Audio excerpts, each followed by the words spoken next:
In the last lesson, we walked through adding this basic validation rule to make sure that an email address is provided when someone tries to purchase tickets.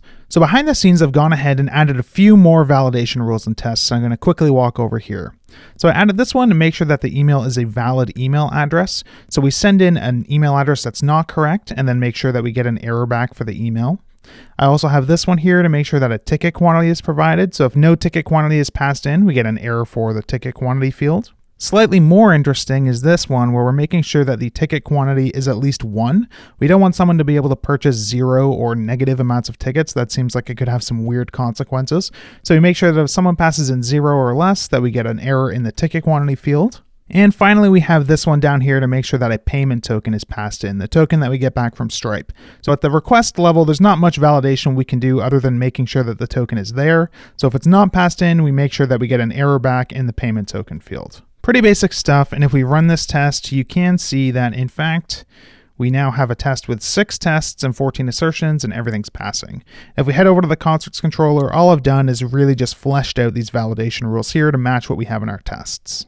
So in this lesson, what I'd like to do is walk through some strategies that we can use to refactor our tests a little bit and remove some duplication and try and make things a little bit more expressive. So one thing that's common to every single test in this file is that we're always making this JSON post request to this endpoint with some data.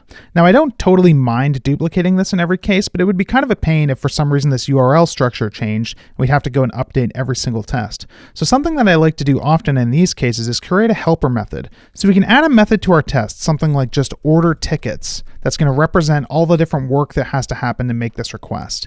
And what is this going to take? Well, it looks like we need a concert to order tickets for, as well as the parameters that we're going to send through to the request.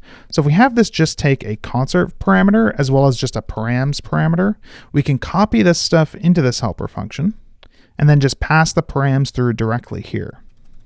And now one by one, we can replace this call with a call to this method. So here we could do this, order tickets, and pass through the concert, as well as the parameters, which we can just copy from here.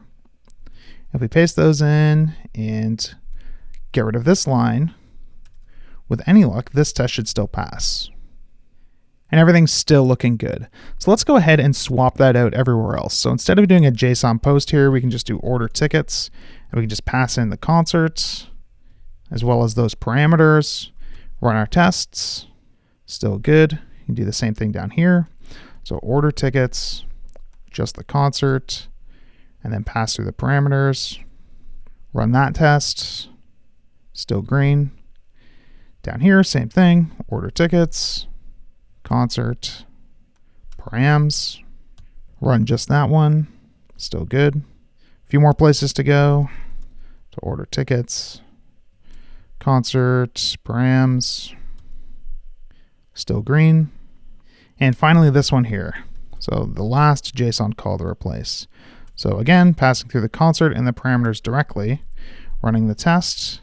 That test is still green, and if we run the whole file is still green, so we're in good shape. So heading back into our tests, there's one other thing I'd like to try and clean up, and that's all this validation assertion stuff. You can see at the bottom of every single validation assertion, we're checking to see that we get a 422 back, and then we're checking to see that the decoded response JSON contains this key. This is kind of cryptic to me. It doesn't really say exactly what we're trying to do. To me, it'd be awesome if we could just do something like this, assert validation error, and then pass in just the field name. So this is going to say, yes, there's a validation error for email. And we can encapsulate this call as well as this call in there, since every validation error is going to come back as a 422. So let's copy this stuff and go stick this in a new helper function up top here. So underneath order tickets, we'll also add assert validation error. And this is going to take the field that we want to assert there's an error for. And then we can paste this stuff in, assert that we get a 422, and then email is just going to be field here in this case.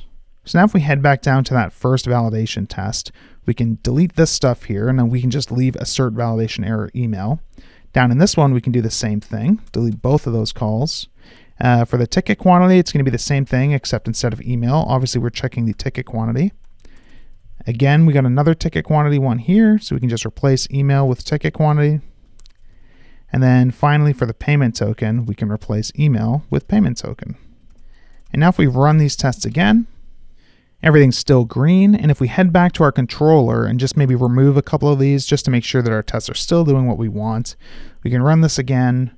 And we can see, in fact, that it is failing now because we've removed that validation rule.